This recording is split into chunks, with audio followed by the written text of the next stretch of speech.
So in order to take the DSR levels from the current time frame, 60-minute higher, the first thing I do is let's go right-click, left-click indicators, and then I'm going to take the DSR levels right here, and I'm going to set those to 4 days. Actually, that's not true. We'll go 960 minutes. Yeah, so 960 minutes. So when I go up in my time frames, I'm going to set it to 960. Then I'm going to take my time frame and set this to 240. So now I'm looking at a 960 minute DSR level on a 4-hour chart. Okay, so there's higher time frame. Again, I'm going to see less frequency. I'm going to look for bigger or more significant levels. Look left right here. I'll have to pull in a little bit more data. Then I could also go daily. If I use a daily bar of data, then I would use a weekly or a 4 to 5 day DSR level right there and identify market structure. Okay. Now again, remember, what's going to typically happen is we're going to smoke it in these sideways markets right here where we're just buying lows, selling highs. Again, using the big Mo right here for momentum and trend identification. Yeah. All right, so what I'll do is I'll come in. Let's take a look at our higher time frame here. I'm going to do this in NinjaTrader because I've got, I'm faster in Ninja with my levels. Yeah, we want to go a little bit higher time frame. Rod was trading last night, and we're looking at a potential top here. Let's leave the 2365. So I'll build a brand new chart. We'll remove everything, and we'll just look at the S&P 500.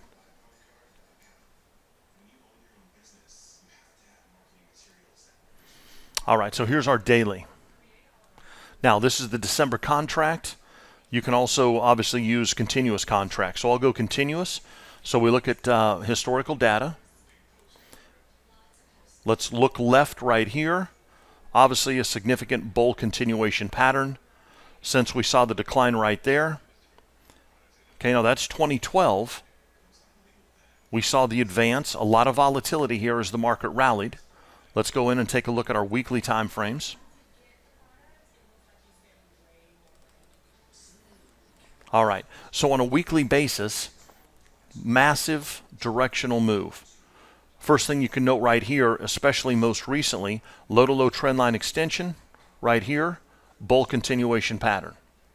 High-to-high trendline extension, we're just trading north in a bull channel. Pretty significant.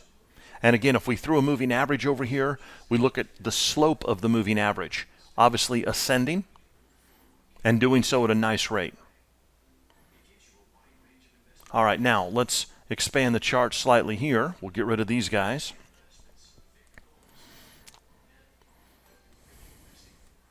Now, one of the things that I constantly talk about is looking left. Why do we look left? We look left for structure relevance.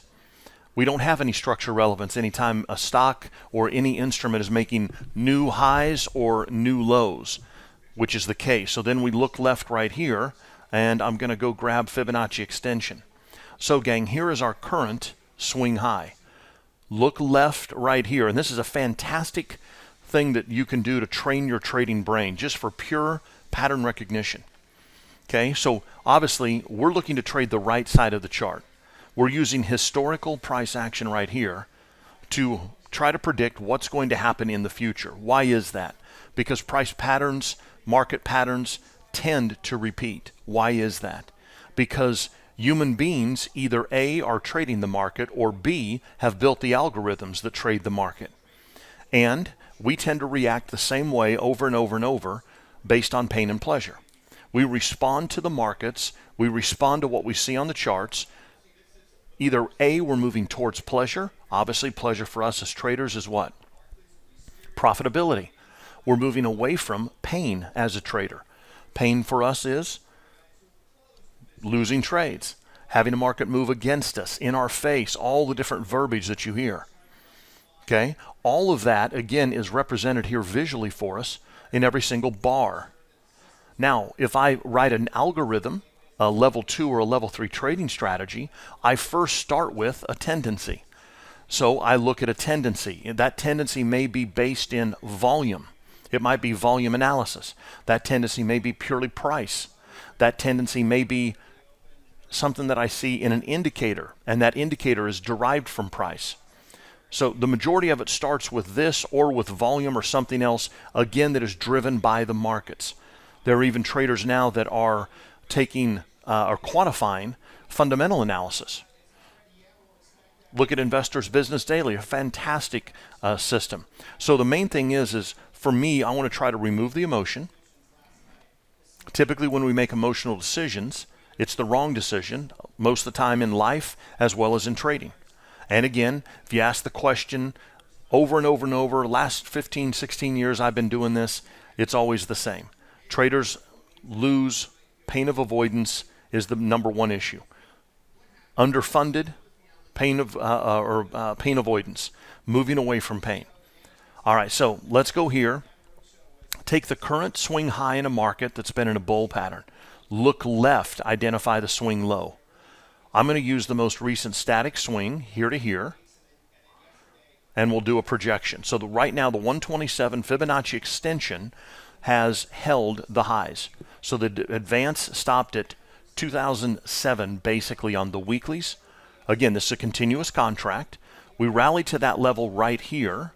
We pulled back. This weekly low and close traded below the prior 2 weeks, closed below the prior 2 weeks, and now we've done a complete reversal, and we've taken back almost 100%, right at 100% of what we gave back last week. Bottom line is, I took the value of that swing right there, which is a static swing in the market. This swing high is set. This swing low is set. This swing high at this point, not necessarily set. If this market continues to rally, we'll make new structure highs. So I've got a 127 Fibonacci extension at this level. All right, now if I look left further, grab this drawing tool right here. When I do this, gang, I'm engaging the kinesthetic. So kinesthetic is touch, feel, right? As traders, how do we touch? We use our hands to move the mouse to put us into a trade. That's the kinesthetic aspect of trading. And you cannot enter a trade unless you trade purely mechanically. But even then, you have to turn on the strategy, turn off the strategy, and set the parameters in the strategy. Okay, so the kinesthetic aspect is really, really key. So if you think about when you are practicing your golf game, maybe you work with wood, maybe you play tennis, whatever that might be, there's a kinesthetic aspect to that, right? So here, if you come in and you left click here and then look left and identify the prior swing low, first I have to see the information, visual, then I have to process the information. Internal dialogue tells me what does it mean and then what do I do. So this helps me identify market structure, helps me read directional movements, and then the kinesthetic aspect by laying these lines in, producing this zigzag. Then when I take this from a weekly down to a daily, I increase the repetitions. It's like standing in the batter's box. It's like hitting 200 balls every single day with your 7-iron. This is how you get better at some of these basic things that are required for you as a trader, depending on your style of trading. All right, so there's S&P 500. So weekly, we rallied right into a 127. From the weekly, let's drill down to a daily. On the daily, we do have a new structure high right here, followed by the higher low. So we're going to see we've basically rallied to retrace 100% from this swing high down to this low. We're at the 886 Fibonacci retracement of this move. Number 2, from the swing low right here to this new structure high, we'll pull in the 382 Fibonacci. The 382 fib held right here. When the 382 holds, it's typically a sign of strength. We came right back to the 382. We had a bullish engulfing candle right here. Body of this took out the prior body, completely engulfed it. So again, obviously, significant swing highs right here, resistance. If we trade through and close above this, that'd be a weekly close above. Projecting strength, you see that I've got a 127 fib extension of the daily swing, showing confluence at a 1618 extension of this inverted weekly swing. So now we have a point of confluence, S&P 2040s, 2035 to 2040.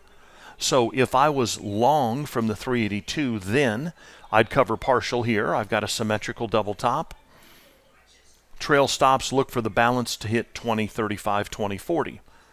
If I'm short here, I've got stops above the swing highs, and then see if we get some type of a rollover right here. Okay? So S&P 500. Now let's go take a look at Dow Jones. Yeah, so again, symmetrical double top right there, holding point of confluence right there. So I'm using Fibonacci extensions and projections based purely on prior price action to determine where this market might go next. So we'll come back here, we'll do the same thing. We'll go to the weeklies first. You see the Dow Jones slightly higher. We did take out the previous swing highs in the Dow. Also, the NASDAQ came roaring back. Okay, so there's our Dow Jones. Again, same visual look, highly correlated to the S&P. Look left right here. So again, this is still an active leg on the weeklies. Look left, there's the swing low, left click. There's the swing high that preceded it. I'm going to measure that static swing in the market. If I look left over here, here's the swing low that preceded this move right here. Pull it back down to the daily bars. And then again, we'll see this leg is going to be 5 to 10 daily candles right here. We'll see a significant swing in that. And that gives us another structure swing that we can use. Now again, remember the S&P right now is holding at the 886 Fibonacci retracement. From this swing high to here, it's holding at the 886 right here. Dow Jones, based on price action, we took out that high and we made new structure highs. Again, 17.3 to 17.350. So basically 320 to 350 right there, showing us the same point of confluence. Okay, so room to run on both of these. All right, now let's go take a quick look here. Do I have NASDAQ continuous contract? Survey says yes. So Dow Jones higher, S&P higher, NASDAQ, mini Russell weaker of the two. Is the S&P Dow Jones combo going to drag the NASI with it? Continuous contract NASDAQ, there was the symmetrical double top on the daily. Short entries over here, bought some puts, target hit. We've driven right here. Again, a 382 Fibonacci retracement. Here's the swing low that preceded the drive to this new structure high. Again, we'll pull in our 382 Fibonacci retracement. Bada bing, bada beautiful. Didn't quite get back into our structure here at 3980s. NASDAQ still holding previous structure resistance. Drop in the horizontal line right here. Okay, mini Russell. TF continuous contract.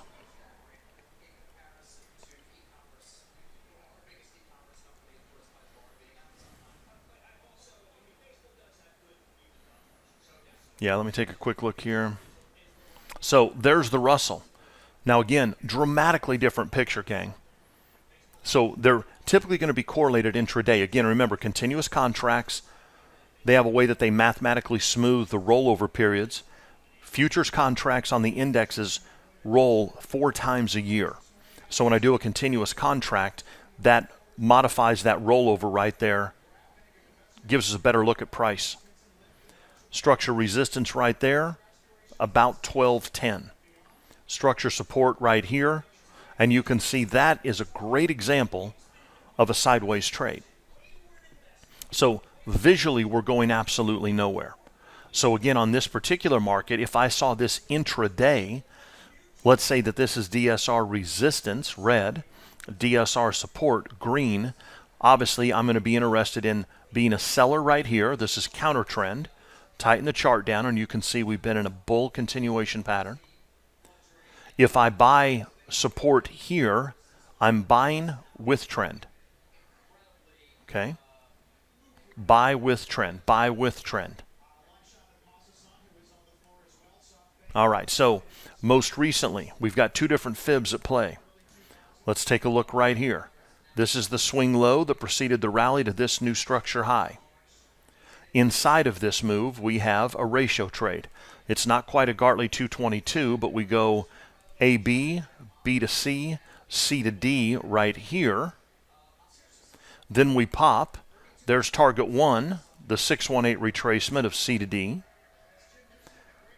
And then right here, we just had a cipher sell. Here's XA, there's the 1414 containing, and then from the swing high right here, down to this low right here, there's the 618 sell right there, and then target 1 attained here. So mini Russell right now, kind of in no man's land. You see the recent rally, we'll left click at this swing high, down to this low. So right here, if we were to rally, I like short entries against that 1170 handle. So we've got projected targets right now, Dow Jones, S&P. We have Fibonacci confluence. We went higher time frame to go find ways that we could project potential targets, although we have no market structure up in that area. Okay, mini Russell NASDAQ, not quite as strong. In fact, mini Russell lagging significantly. And there's a little review right there. So what I do here, gang, is I drop in levels at the 1170 just to remind me of the significance. So that becomes a key price point for me real time. Then if the market were to rally to this 1170 handle intraday, then I look for a qualified sell signal. And this would be a case where I might look to swing trade. So let's just say that I want to swing trade a 2-lot. A, I have to consider the margin requirements to do so. B, I could also buy IWM puts. All right, now, the last leg of this move down from this swing high to this low, then from that low, we've rallied here. I'm going to say, what if we rally all the way back to that 1170, and then the value of this leg duplicates itself. You've heard of this as one-to-one measured move, or AB equals CD. There I am dropping that in. It comes down and projects just below the 127 extension of that same move. So if I sell 1170s, then I place my stops. Here's 1170 short. Stops have to go 1195. So I risk 25 points or $2,500 at $100 a point. Okay?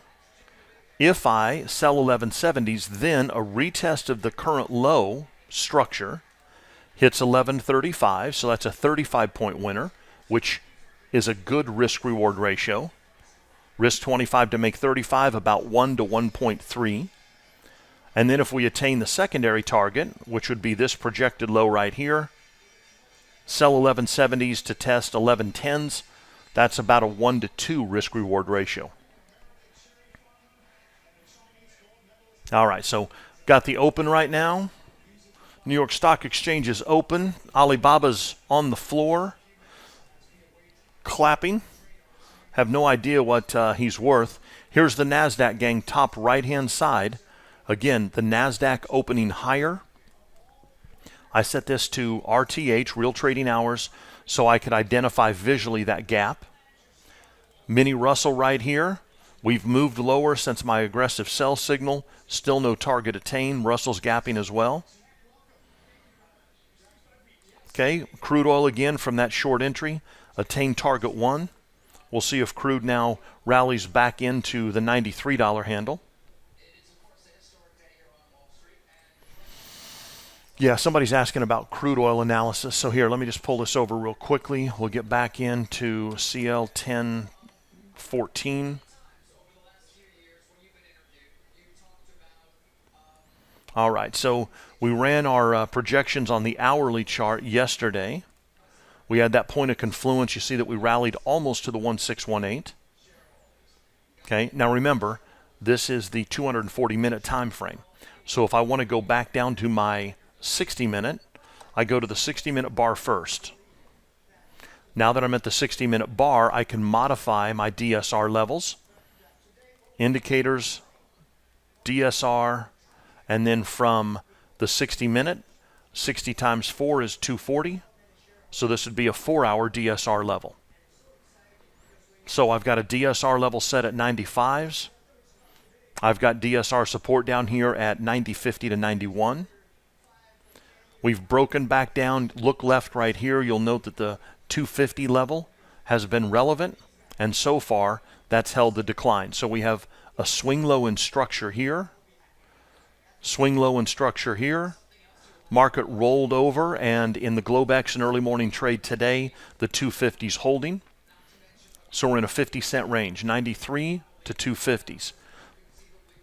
Now remember, gang, trading for me is a series of if-then statements. So if the 250 gives way, then where are we likely to head? Here's the swing high that preceded the decline to this new structure low. So again, I'm going to do my fib projection using the Fibonacci extension indicator. A, I've got a 9170, 127. B, there's my 1618. Notice that the 1618 terminates right there at 9085, which happens to rest right in the middle of two DSR levels. This is the active level. And then again, look left, traders. Write that down. Look left. See the structure? What happened the last time they tested 9085s? They bid them up to $95. $4.15, $4,100 a contract. Look left. So I have relevance right here. Now, if I'm impatient, I won't wait for the market to hit this. If I'm aggressive, I'll try to do a trade right here at 91.70. If I'm patient, however, I'll wait for the market to come down here, and then I'll watch for a qualified signal. And again, you can see if I trade the hourly charts, then I have to be patient, number one, and number two, I'm going to have to hold these overnight so I can take advantage of some of this directional movement. So here was the last DSR buy right here. Let's just call it 91 for easy math. Easy target one right here for 2,400 a contract. The RSI was overbought as we retested the DSR level. I got no turning point, no black tip, so I didn't get a sell signal here. Here's a double top with a black tip sell. Here's the turning point black tip buy at a DSR level with a buried RSI. This turning point black tip sell signal, then we retested, so there's the double top right there. Okay? So there's crude oil. Intraday, 240s versus 93. There we go. Let's move this over. All right, so here's 93. We'll note the structure right there on the brick wicks. So if the market were to rally back into this price point, then we can look for a qualified sell signal. And again, we'd look for a retest. There's my 235 that we just noted from the Globex overnight session. So rally back to here, use the momentum sell signal for entry, targeting plus 18 and then 92.40 to 35 for the secondary target. If they trade above 93s, we got plenty of room to rally on the other side. All right, Russell traders right here, target one attained. So I set that target to $240. You see profit target right here. Now let's take a look at this. While I was teaching over there, the strategy put me in the position. So I can trail this down, and now I can manually trail my stops. I've got my target 2 set to 48 ticks, which is $480. If I take the 480, or right now 420, then I have no opportunity for this market to go lower. If, however, I move my stop, well, there we go. Strategy just got me long. Now, on this buy signal, it's a little aggressive. You see that we did test this level, so we're holding here right now. So the level 2 strategy put me in the position based on a cluster trade. Here's what the cluster trade looked like. The cluster trade uses my internal strength indicator. When I get a turning point followed by a black tip, it sells the market. When I get a turning point black tip here, it buys the market. And again, this is pure automation right there. Then what I do is I come in and I take a look at price. Where is price relative to? So this short right here I liked. It was a little bit more aggressive, but we were at a symmetrical double top at a DSR level and we gapped higher. Remember yesterday we sold the NASDAQ looking for the gap to fill. It did not. Today we sold the Russell looking for the gap to fill. It did. All right, so on this long right here, again, it's a little bit more aggressive. I don't have an active DSR level. I'm going to cover partial. So we just took 30 bucks on half. It's not about what we made on that position. It's more about reducing the risk on the trade. My protective stop moves up to 390, which is one tick below the 1154. 390 is right below that swing low right there. So again, as a DST trader, you look left, recognize this is the last swing low. Market could come down here and then pop and rally. Number 2, if long, then all stops that end in 1 come down to 9. So right now the market could rally back, retest the current, double top highs of the day, and that would pay my extended target about another 440 bucks. Okay, so again, in Ninja, the strategy is running on the top left chart, and it can also be running in the background for my control center. Every time I get put in a position, I get an audible message, and then all I do is I just turn my chart trader on another chart so I can manage the trade with my DSR levels on, and then also I can put my range trader on.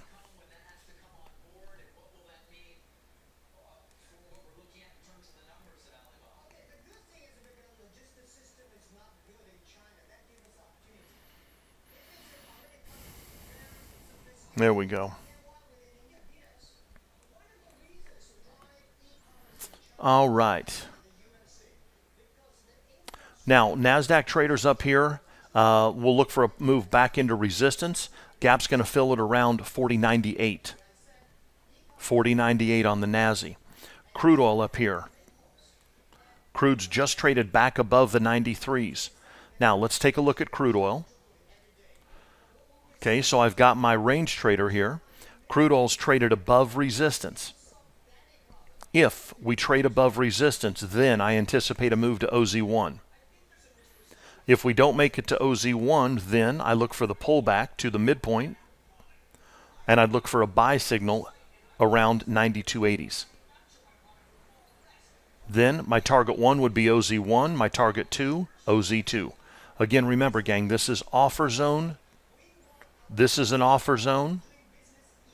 I use them for profit targets, and also if we rally to OZ2 with an extreme reading on my RSI, I'm aggressive, I'll sell the first test of that OZ2.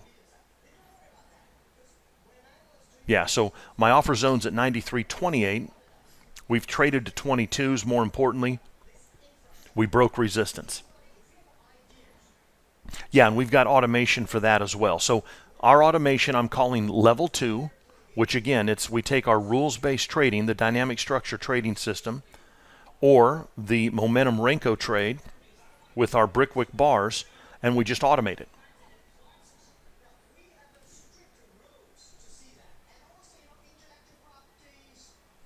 Yeah, so question right here on this trade. This was a stop and reverse.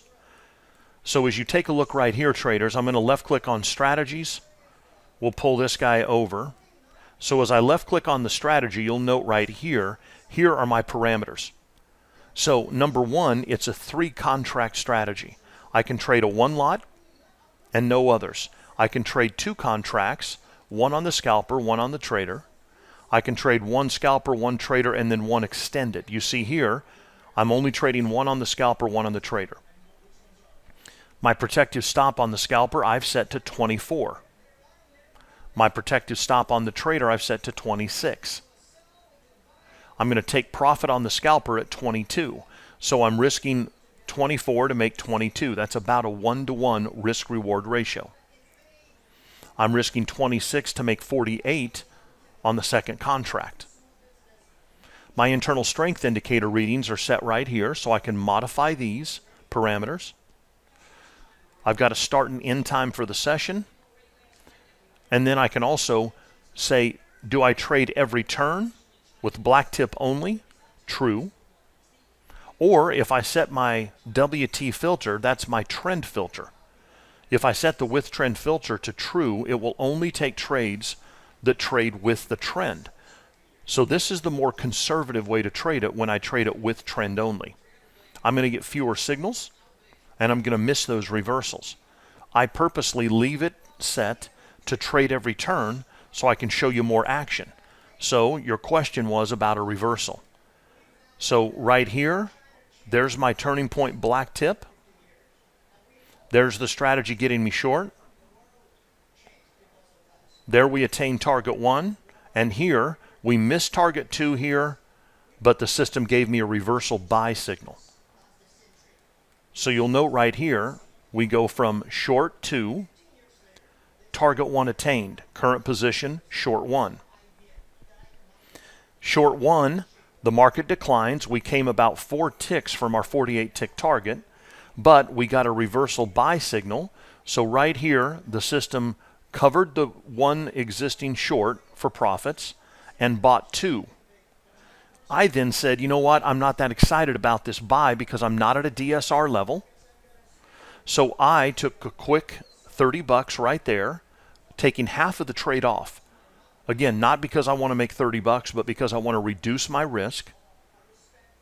And now I'm just going to let the balance of the trade work out. So we have 3 conditions. A, we'll rally and hit target 1, which is a retest of these levels here. B, we'll rally, we'll get a qualified sell signal, and the strategy will reverse me. C, the market rolls over and we get stopped out. Yeah, so the strategy's running right there. I don't even need to see this chart, gang. I just leave it up there.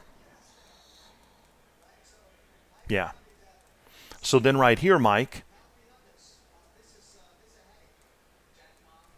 there's my DSR levels, and I can come in as well and put my range trader system on here. And then it's real easy. Then I just look at it and I follow my rules with my range trader. So there's the range trader for the mini Russell, and then I can always take a look. Very quickly, once the strategy puts me in. So right here, as it got me short, well, I like that trade because A, I'm at a DSR level. B, the market gapped higher, and in order to fill the gap, it has to come down here to this go trade. So it rolled over, we filled the gap, and then it put me long right there. Yeah, so I just use this DST model right here. The beautiful thing, though, again, is that because it's purely automated, I don't have to think about it or look at it. But I am alerted when I do get put into a position.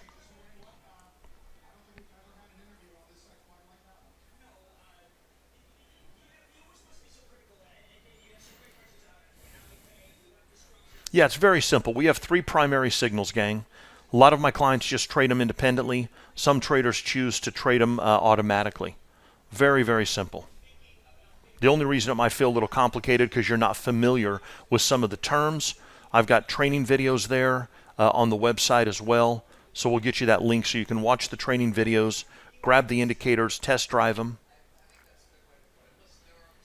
All right, gang, I'm kind of stalking crude over here.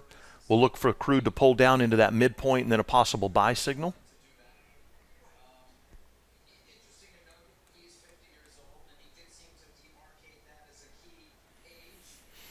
Yeah, Lee asking about testing. So what we do is we will test every month on these markets. So I like the cluster trader in crude oil, but remember, it's not designed to just be purely automated. Yeah. That's exactly correct. It's not designed to be purely automated. I don't want to just set it and forget it. It puts me in the position, but then again, I come over here and I look at where's price relative to. That's exactly right. So it'll take a new client 1 to 2 weeks to pick up on the 2 primary signals. and then the automation comes in right after that. Yeah, well, you got to remember, gang, anything that you do that you've never done before is new to you, right? So there was a point in your current profession when things felt a little overwhelming. Now it's old hat. Now you might, talk it in your sleep. So don't let it overwhelm you. And if you're not willing to put in a little bit of work, then we're definitely not for you. It takes an investment of time to learn a skill. Some of you trade very similarly to what we do.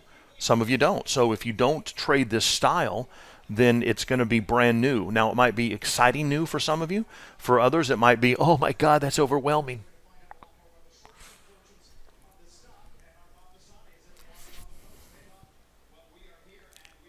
Yeah. Oh boy. Yeah, so real quickly, here's the Russell. We got not a lot going on, so we've been kind of tracking the Russell. So this is just the last month.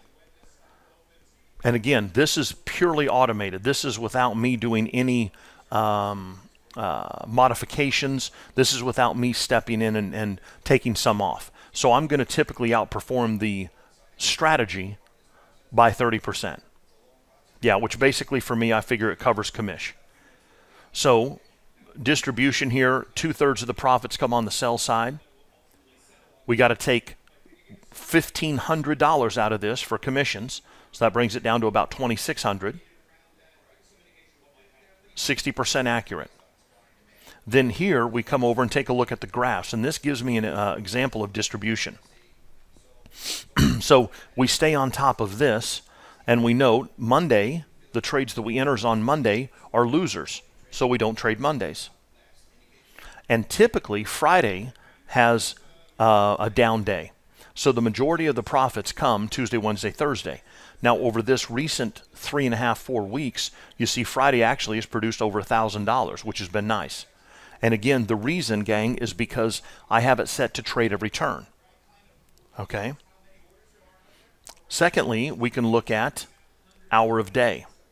So I've got this turned on at 8 a.m. so you guys can see more trades in the morning right as we start.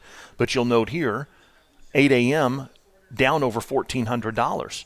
So if I start my strategy, instead of at 8, if I take this right here, and I set this to 9 a.m., then I'm only going to pick up trades that are started after 9 a.m. Yeah, so again, that saves me money here. So when I come in and do my analysis right there, I can see, taking out my 8 a.m. signals right here, improves the performance of the strategy. Yeah, and that's Gary, one of my clients. He basically trades from literally 9:05 to about 10:15 is what he has his strategy set to. Mike asking about account size. We can trade single contracts here, Mike, as I showed you. And the single contract would require probably, I'd suggest probably $7,500.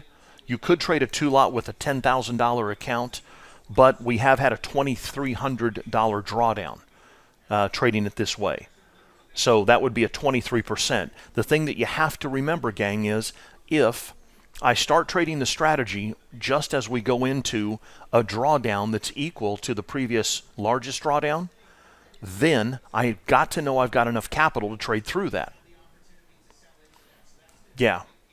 So if I started 2 contracts with 7,500 and went into a week or a 3-week period like we've seen here, obviously my account goes from 75 to around 10 grand after commissions, and I'm fine. If, however, I start 2 days prior to a drawdown that is 50% to 100% of the previous maximum drawdown, I'm going to draw my account down to 5 grand, and then I'll only be able to trade 1 contract probably. So again, always err on the side of being conservative. All right, let's take a look here. Now, remember, I covered one of the 2. Now, right here, I come back in and I say, okay, I covered the 1 lot. But you'll note we just went to $250 profit on the second one. So right here, I'm going to type in 240 win. Had I left both contracts in the market, I would have made 240 on my scalper. I took it out for $30. So I just cost myself $210 on a Friday. But again, I don't want to just look at this one trade. Now I'm going to trail my stops. I'm going to go 680, so I'm going to lock in right here about $50. Yeah, that's exactly right. Now, we'll see. I can kind of get an idea of when I'm going to start to get new signals. My indicators will start to plot on my top left chart. That turning point will fire here. That precedes the black tip typically, and then that's where I might get a reversal trade. So I'm going to leave that extended target out there.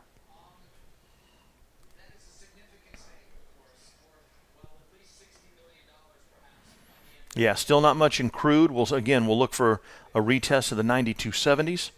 Rod popped in there about UGAS on the open, bidding more at 13.51.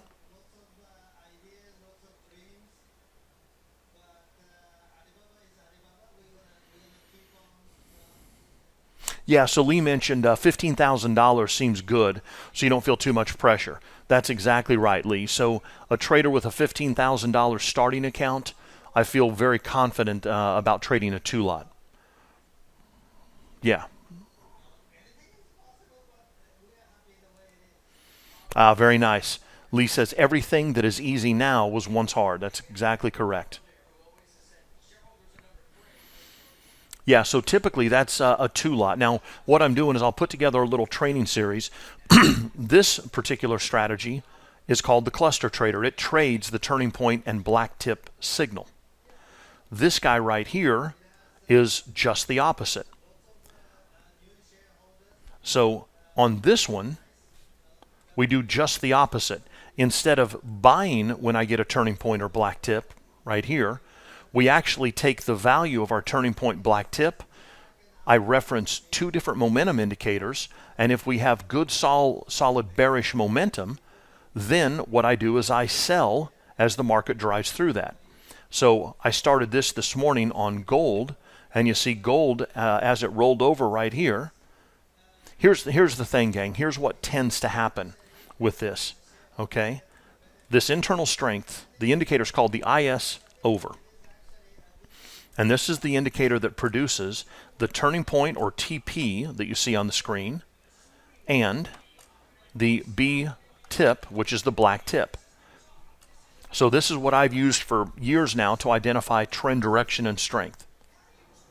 Number one, I noticed when that indicator got above 30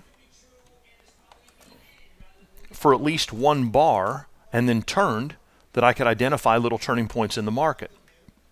If it goes above 40 for 1 bar, higher probability turning point, but it happens with less frequency. Okay?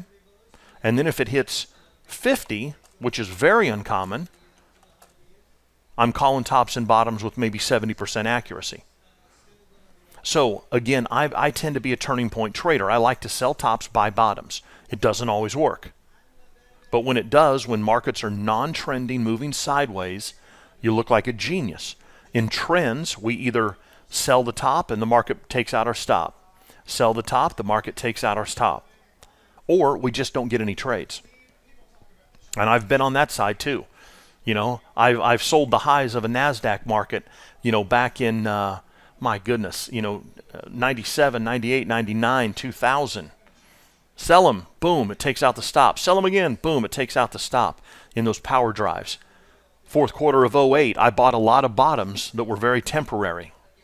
But again, like I showed you earlier, in that mini Russell, as that Russell rolls sideways. And remember, technically speaking, the market is in a non-trending mode 60% or more of the time. Okay? All right, so the other thing I noticed is then when we don't get it right, when the market is showing big-time momentum, then we tend to blow right through those levels. So let's take a look. Here's my turning point black tip right there, combined with the symmetrical double top. So we've got overbought, bearish divergence. There's RSI confirmation. We've got a double top. There's a price pattern helping confirm. And then on the right side, you see the black tip sell signal. What happens? We top at 26s and roll over right here. That's a $700 move in crude oil. We also see that after we rolled over, we go to a new structure low, lower high, new structure low. I took the black tip right here. My trend filters had kicked in saying, yes, we're in good momentum. And then my system sold the market right here, saying, look, this is a temporary turning point, but we weren't even able to pull back off that turning point by more than a point. RSI down here is buried. My other momentum indicators are buried, so it placed a sell stop, got me short, hit the scalping target right here. So this was a sell at 22.50s, target one off at 20.40 for $210, and then it's still short the balance of the position right there. So basically we just said, look, if the turning point black tip is right, then we do this. We sell near the top, we buy near the bottom. And when markets are moving sideways, it's beautiful. But when it's wrong, the market tends to be showing strength and momentum, like right here. Let's buy above and take advantage of those momentum presses. But we had to filter it out, and that's what takes place right here. So this is the cluster trader that works well in channels, and this is the inverted cluster trader. Just got stopped out right there on the balance. So we took 160 on half, 210 on half.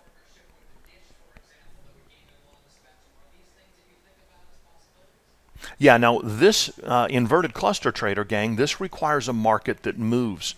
That's why I put it on gold. And it can be a real nice little scalper. But this guy is not going to work extremely well in the S&P. This is going to be a better S&P trade right here. Yeah, so we'll look at ways that we can identify when markets are showing strength, resist, and so on. Yeah, so for example, right now, S&P doing nothing, completely sideways. Yeah, so here's the 100 tick right there, 36.50. Again, I got to take out $1,100 from commissions, $10 a contract. Some of you pay better prices than that, but that would bring it down to $26.50 or $2,500. And then again, if we take this to currency, go to graphs, and look at distribution. So shut it off at probably 11:30. There's hour of day. And then there's day of week distribution.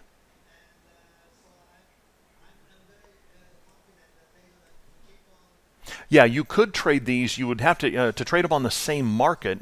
You'd have to trade them in two different accounts. Obviously, you can't be long and short in the same market.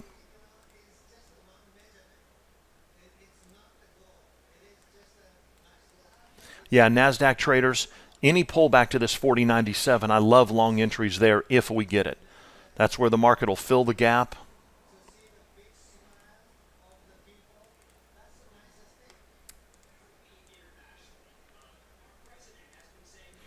All right, crude oil down here. We've pulled back in. Now let's take a quick look at crude. This will be a reversal buy signal for me. So we just made this new structure high in crude oil. We've pulled back to the midpoint. Now I'm looking for this to possibly rally back to resistance and then offer zone 1. Yeah, so we'll see right here. So right here, 92.82. If the market closes above that by 1 tick, then I'm going to get a green bar. So this is a momentum reversal trade. Now again, this is a little bit more aggressive. So I can come right here, place a buy stop at the value of this green top plus 3 ticks. Yeah. Yeah, now we've come all the way back down. So again, that might just be a little fake out right there. We made slightly higher highs, get some traders committed to the buy side. You can see right here on my 150 tick chart, we basically rallied right back into this DSR level.